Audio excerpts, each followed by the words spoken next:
Hi, I'm Jay Lenora Bressler, and welcome to the February 25th, 2019 edition of the Bible, Delight in the Details, as we are coming to the conclusion of our ongoing series about the patriarch Joseph from Genesis.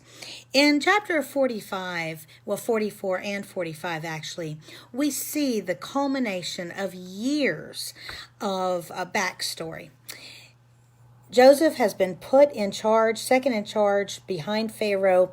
He has been given complete authority over the kingdom to do as he wishes, as becomes very apparent in a moment.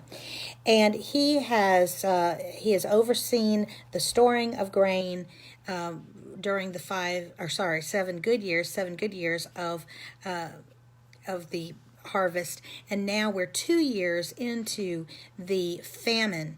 This has caused his brothers to come to Egypt. They are starving back in Canaan. They're trying to buy grain. Joseph recognizes them. They do not recognize him. Benjamin, the youngest, is not with them. He accuses them first of being spies. He's trying to test them to see what they're made of. And we see one of the brothers is willing to stay behind, and then another one is Judah. Judah is willing to even go to prison in order to save and protect the youngest of the boys, Benjamin.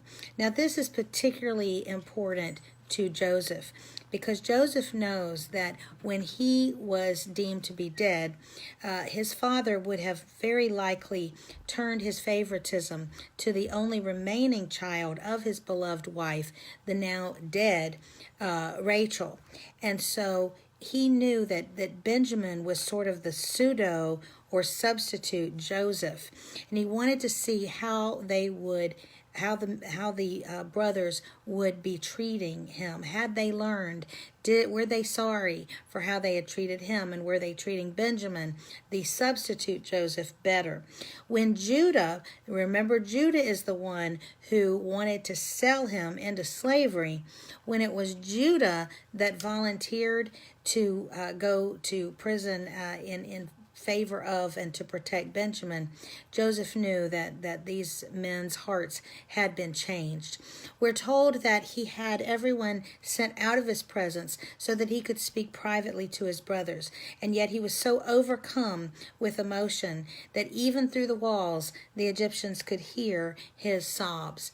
He immediately told them who he was. He did not lord over them what they had done in the past, but rather hurried to tell them not to feel bad about that, not to beat themselves up, but rather to see that God had been in it all along, and that because of what had happened, including because of what they had done, God had placed him in a position where he could save not only them, but many other people in neighboring nations as well. And of course, ultimately, he was saving the soon-to-be nation of Israel.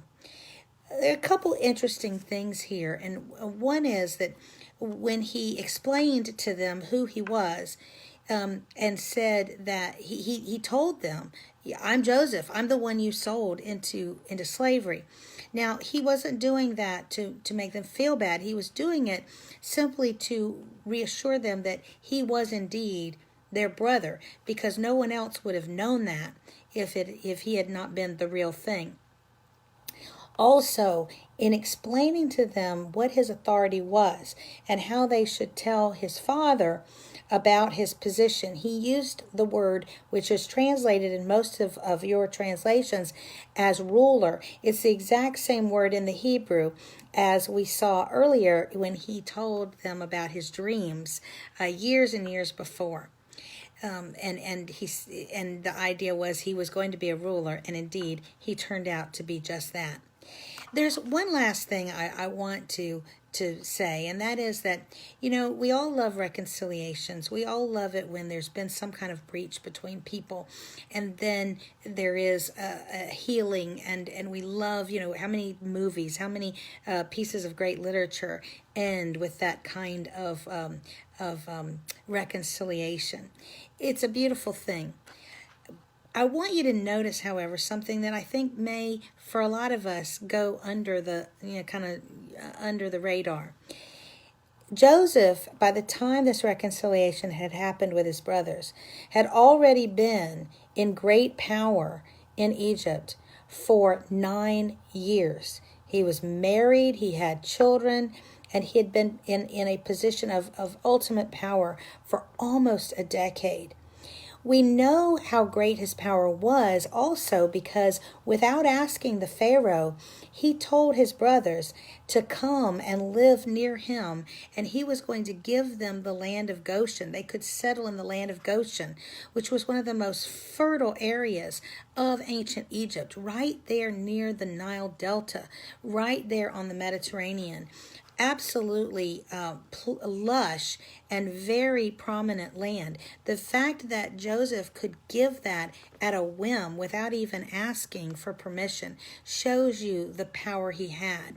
Now, why am I emphasizing all this? I'm emphasizing all this to say, in all of that time, there's no indication that Joseph went looking for his brothers, went calling after his father, went to reconcile. And, this is something that I think is important. Sometimes reconciliation has to be brought about by God, and it's in his time and if and when he wants it. We saw this happen with Jacob and Esau. That was a kind of a happenstance meeting.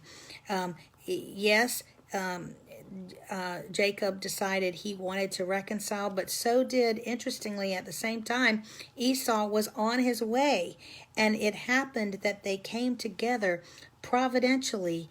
They just sort of almost happened upon each other, and that's exactly what happened here. Sometimes I think in relationships, we try to force reconciliation. And I love reconciliation. I think it's great. I'm swept up with it just like everybody else. But sometimes, in order for that to really work, it has to be prompted by God. It has to be in God's time frame. And it has to, sometimes it's not because either side is really going for it. It's because God wants it to happen, and he makes arrangements so that the people are in the right place at the right time. It's a very interesting little detail, I think, that often goes overlooked in this story, and that is when God wants reconciliation to happen, it will occur. And that is whether the reconciliation is needed between a person and God or whether it's between individuals. God will ensure reconciliation when it is in his will and in his providence. Something interesting to contemplate as we're coming to the end of this beautiful and exciting story of Joseph. I'm J. Lenora Bressler. Visit me on the next edition of The Bible. Delight in the details. Have a great day.